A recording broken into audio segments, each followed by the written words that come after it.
fait n'est jamais oublié, dit-on. La population de Kindu, qui a fait sienne cet adage, a manifesté sa gratitude en l'endroit de la première dame de la RDC, Marie-Olive Lembe Kabila. Elle a couvert des cadeaux lors de son séjour dans la province du Maniema. Images et commentaires. De Kindu, en passant par Kalima jusqu'à Kailo, l'épouse du chef de l'État, Marie-Olive Lembe Kabila, s'est attirée une grande sympathie des populations tout au long de son parcours. Au volant de son 4x4, Marie-Olive Lembe Kabila a vu son cortège arrêté à plusieurs reprises par ses compatriotes qui, de manière spontanée, s'amassaient autour de son véhicule. Les uns veulent la voir et la toucher.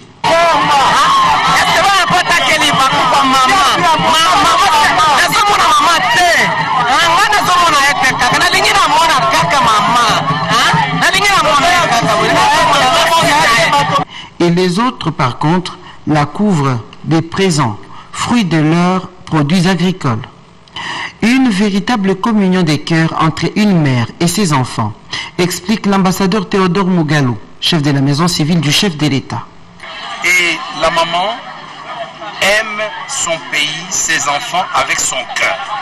Et regardez la réaction de la population, c'est avec le cœur. Si elle faisait la politique, comment on va lui offrir, n'est-ce pas, les bananes? On va lui offrir des poules. Mais les gens qui sont pauvres lui font des offrandes, n'est-ce pas, de leurs produits, n'est-ce pas, vivriers. Regardez ceux qui font la politique, ils distribuent 1000 francs congolais, 500 francs congolais, pour que les gens viennent lui l'applaudir. Mais maman ne distribue rien du tout. Elle va sur la route et les gens se lèvent et les gens lui offrent les produits de leur champ. Les gens lui offrent le produit de leur élevage. Les politiciens, on ne leur offre rien du tout. On leur demande plutôt, n'est-ce pas, d'acheter leur voix. La maman, c'est la maman. Elle a démontré qu'elle est une véritable mère. En prévision de la Journée internationale de l'alimentation le 16 octobre prochain, un concours de cuisine amateur dénommé Super Pondou sera organisé dans le cadre du festival Maman Congolaise 2015.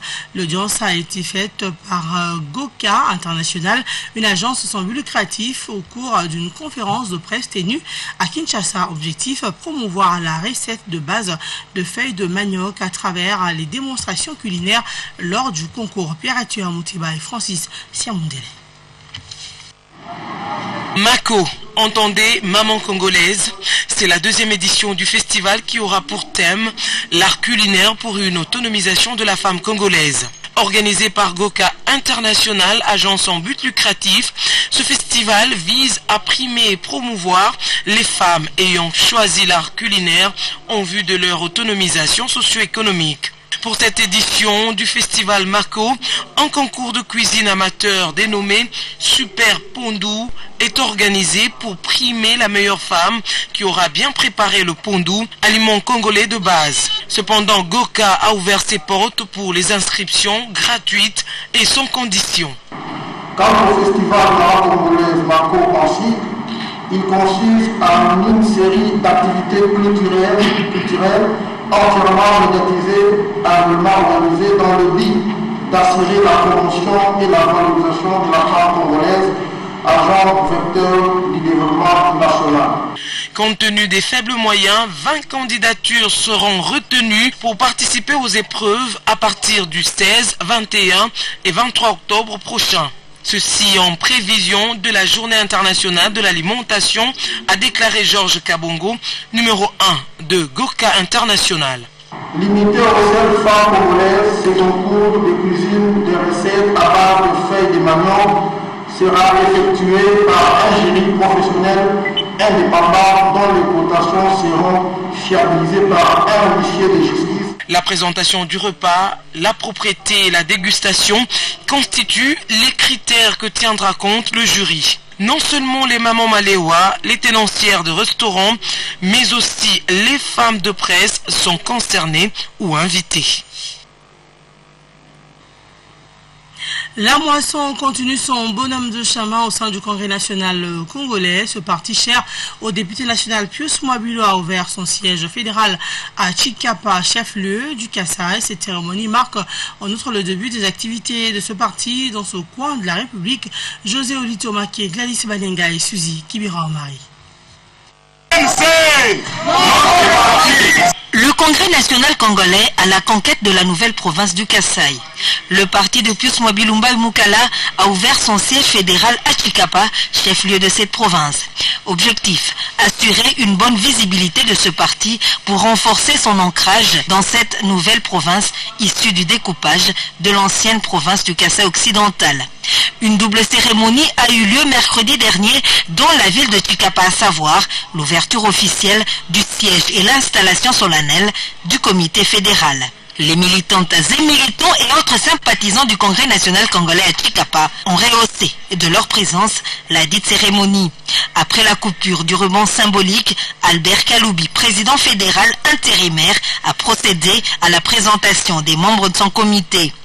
Ce dernier a pour mission d'aller dans les coins et recoins de cette province prêcher le Congrès national congolais, ce parti de gauche qui prône la social-démocratie et l'économie sociale du marché. Celui-ci place l'homme au centre de tout. Il faut rappeler qu'avant le démembrement des provinces, Tshikapa dépendait de la fédération de Kananga. Avec l'implantation du parti de Pius Mwabilou dans la capitale de la province du Kasaï, le Congrès national congolais vient de démontrer à la face du monde qu'il n'est pas un mythe, mais au contraire une réalité vivante. Visiblement, le leadership du Congrès national congolais n'entend pas laisser un seul coin de la RDC où le drapeau de ce parti de masse ne puisse flotter. Question de se rapprocher davantage de la population et de rester en permanence à ses côtés. Et puis le député national Bruno Mukeba a passé ses vacances parlementaires dans sa circonscription électorale de Kananga, dans la province du Kasaï central. L'élu de l'Union pour la démocratie et le progrès social est allé reconforter sa base afin de préparer les échéances électorales à venir. Images et commentaires. C'est par le régulier de Fly CAA que le député national Bruno Mukeba a foulé le sol de Kananga, chef-lieu de la nouvelle province du Kasaï central, sa circonscription électorale. Ceci après avoir participé à la session ordinaire de mars et la session extraordinaire. L'élu de Kananga a été accueilli à sa descente d'avion par une forte délégation de son parti politique, l'Union pour la démocratie et le progrès social, UDPS. De l'aéroport au siège provincial du parti, en passant par le quartier Kananga 2, en face de la place de la Poste, Bruno Mukeba a été ému de l'accueil lui réservé.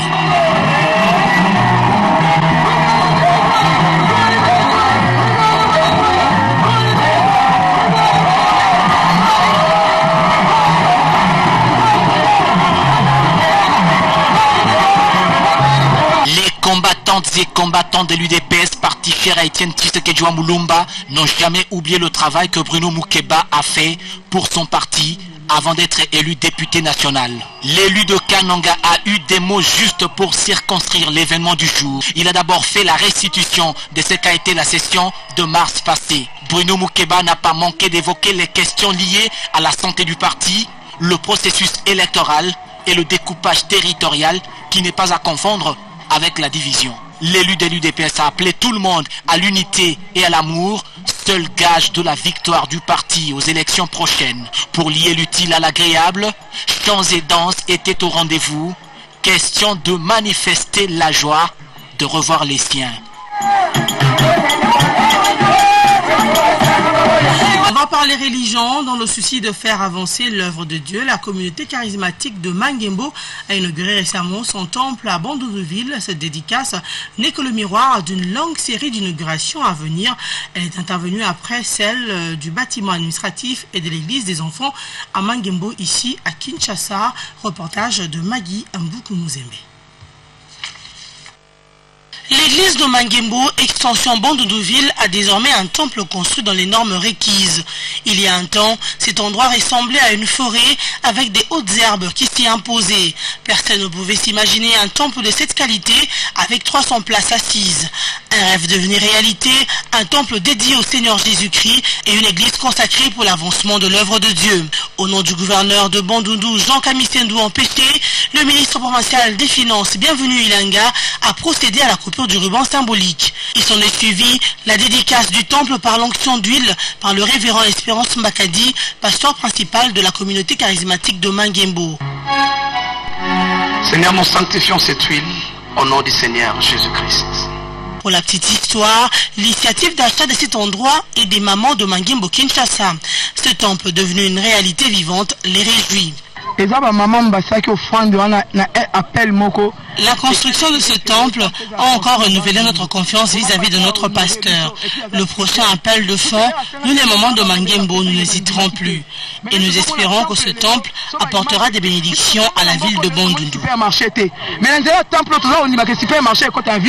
La dédicace du temple Mangembo à Bandundu-Ville intervient après celle du bâtiment administratif et de l'église des enfants à Mangembo Bandalungwa, ici à Kinshasa. Cette dédicace ouvre la voie à une longue série d'inaugurations à venir. Mesdames, Messieurs, c'est la fin de la première partie de cette grande édition d'information. Nous vous rappelons les grands titres développés. Olivier Kamitatou et Pierre Lumbi, respectivement ministre du Plan et conseiller spécial du chef de l'État en matière de sécurité, révoqués de leur poste ce mercredi 16 septembre 2015 par ordonnance présidentielle, ordonnance signée par l'auto-exclusion. Après l'auto-exclusion du groupe de 7 partis de la majorité présidentielle, une auto-exclusion constatée ce matin par le bureau politique de la MP.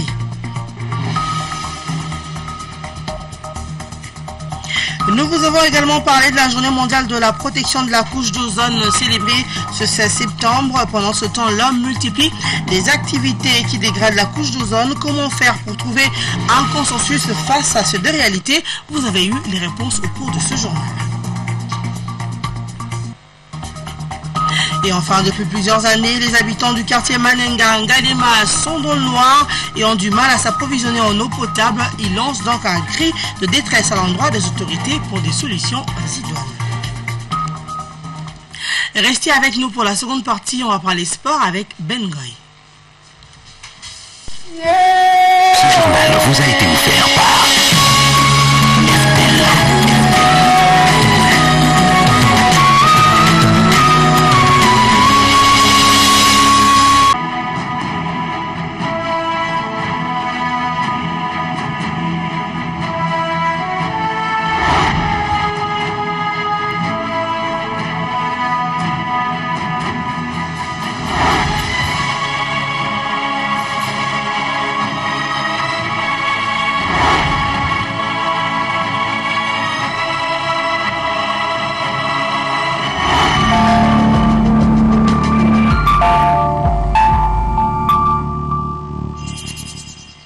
Ben Goy, bonsoir. Bonsoir Esther. Dites-nous, c'est quoi l'actualité sportive ce soir? Il faut savoir que la République démocratique du Congo a réussi pour une fois à avoir la médaille d'or aux Jeux africains. Cette dernière a été acquise par Indundu lors de la finale des Lao Tennis. Et dans ce journal, vous aurez plus de détails. Merci Ben Goy. Faites-nous découvrir dans ce que vous avez dans votre journal.